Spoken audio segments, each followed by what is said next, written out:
avant d'aborder un nouveau texte de Jean-Jacques Rousseau intitulé « La propriété privée, facteur d'inégalité ». Nous allons nous arrêter sur le titre du texte précédent. Texte de Jean-Jacques Rousseau intitulé « Lettre à Madame de Franqueuil ». Je suis sûr que vous vous êtes demandé qui était cette dame. Parce qu'il n'y a aucune indication dans votre manuel scolaire. Alors j'ai fait des recherches et je réponds à votre question. Madame de Franqueuil est l'épouse du beau-fils de Madame Dupin. Qui était Madame Dupin? Madame Dupin était une dame respectée et respectable de la haute société parisienne et qui permettait aux écrivains, aux artistes, aux philosophes, dans le cas de Rousseau, d'avoir accès, d'être admis dans cette société fermée où il y avait des échanges, des discussions sur les problèmes de l'heure, problèmes sociaux, problèmes économiques, problèmes politiques. N'oubliez pas que nous sommes avec Rousseau et avec Voltaire, Diderot, d'Holbach, d'Helvétius, tous ces gens qui écrivaient dans la grande encyclopédie. Nous sommes au XVIIIe siècle, siècle des Lumières. Donc, Madame Dupin a été la première bienfaitrice de Rousseau. Ensuite, la femme de son beau-fils, c'est-à-dire le fils de son mari, issu d'un premier mariage, qui s'appelait Franqueuil. Donc, Madame de Franqueuil a pris la suite et a été le soutien de Jean-Jacques Rousseau. Et c'est donc à elle, lorsqu'il a été attaqué de toutes parts, c'est à elle donc qu'il va parler pour essayer de se dédouaner d'avoir cette dame comme paravent, comme bouclier contre toutes les attaques. Voilà. Et maintenant, nous allons passer à un texte extrait du discours sur l'origine de l'inégalité.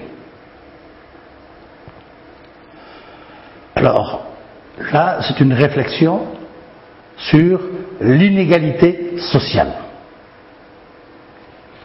Pourquoi les gens ne sont pas égaux? Et Jean-Jacques Rousseau, par ce texte, va donner une première raison. Et je vais vous lire le texte, suivez avec moi dans votre livre, à la page 108. Le premier qui, ayant enclos un terrain, s'avisa de dire « Ceci est à moi » et trouva des gens assez simples pour le croire, fut le vrai fondateur de la société civile.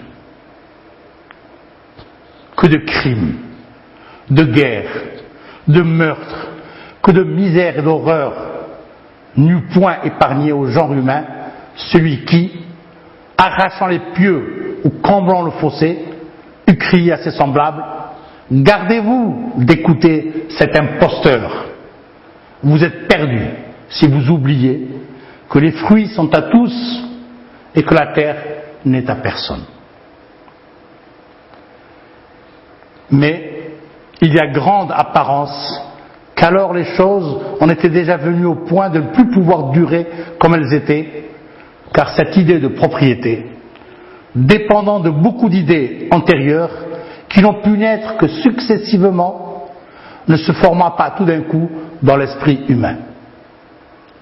Il fallut faire bien des progrès acquérir bien de l'industrie et des lumières, les transmettre et les augmenter d'âge en âge, avant que d'arriver à ce dernier terme de l'état de nature.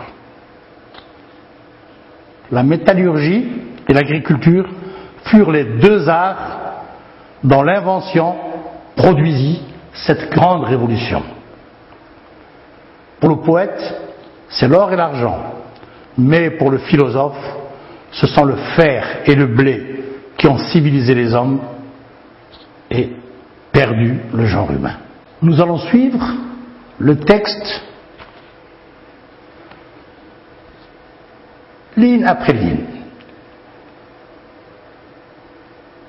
Et déjà, au départ, qu'est-ce que nous indique? Qu'est-ce que Rousseau nous indique? Ceci est à moi, c'est la propriété privée.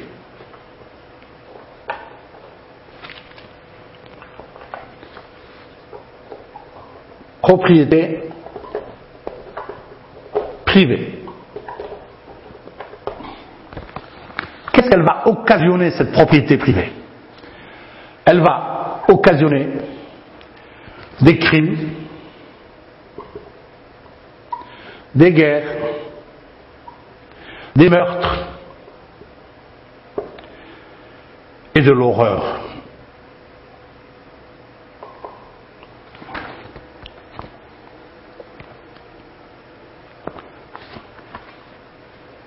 Ou des horreurs, des misères.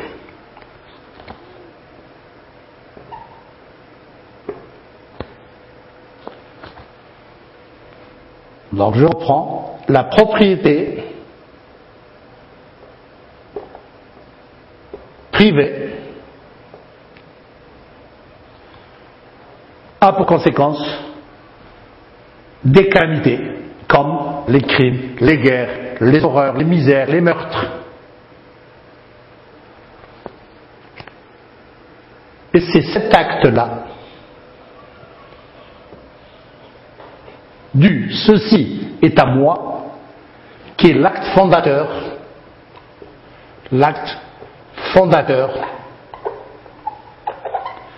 de la société civile.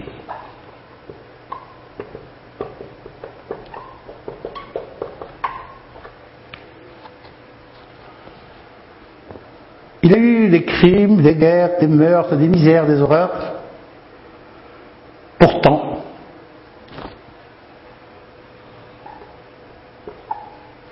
les fruits sont à tous, la terre n'est à personne.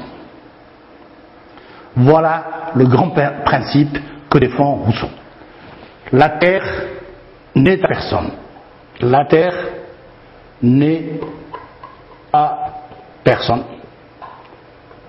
Cet énoncé, ce principe, se trouve dans le texte.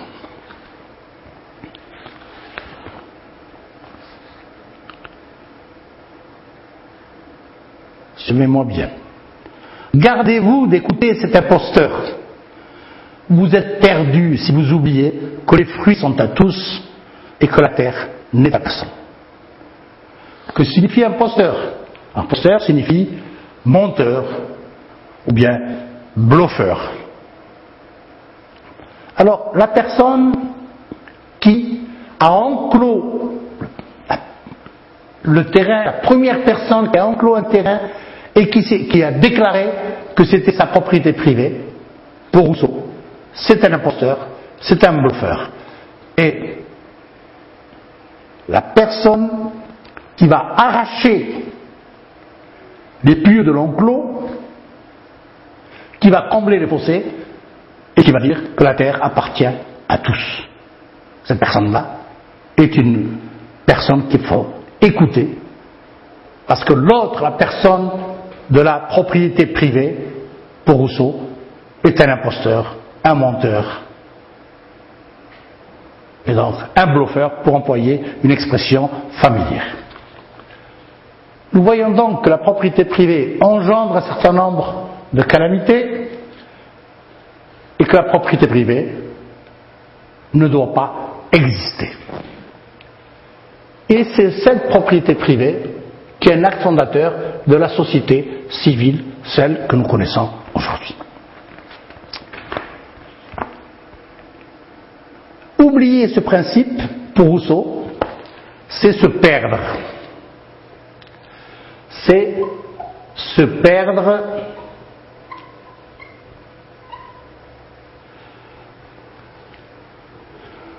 et c'est perdre le genre humain. C'est se perdre et perdre toute humanité. Perdre toute humanité.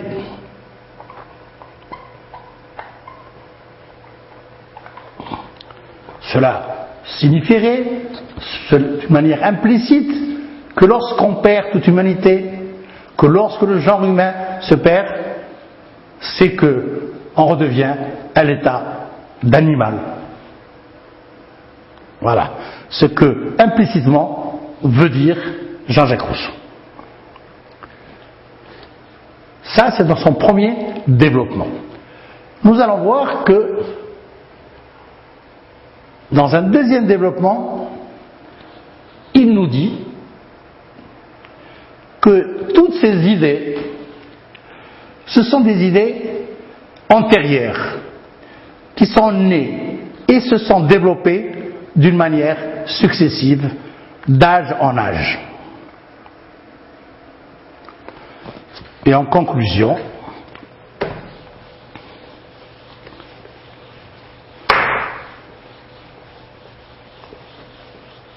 il va avancer,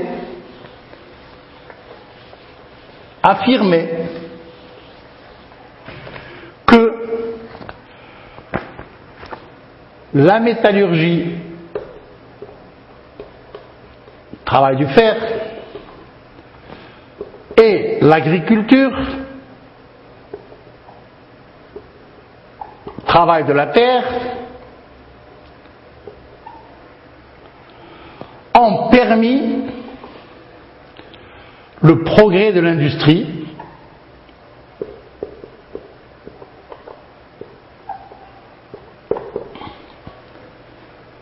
qui est à l'origine de l'idée de propriété privée, le principe de propriété privée. Alors, il continue en faisant partager ces idées à la fois par le philosophe et par le poète. Le philosophe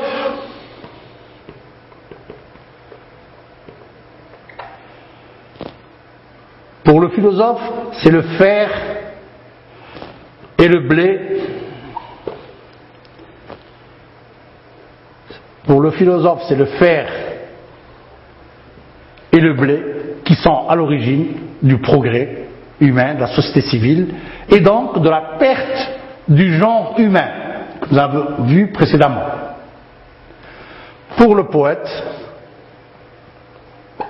ce serait l'or et l'argent qui sont à l'origine de la perte du genre humain. Donc dans ce texte,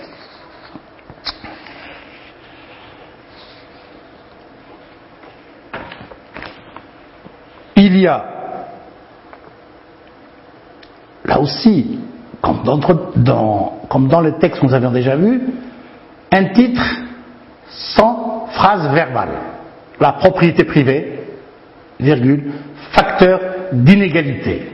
Donc on revient, le titre va être le résumé, le condensé, le concentré de ce que a développé le texte de Jean-Jacques Rousseau.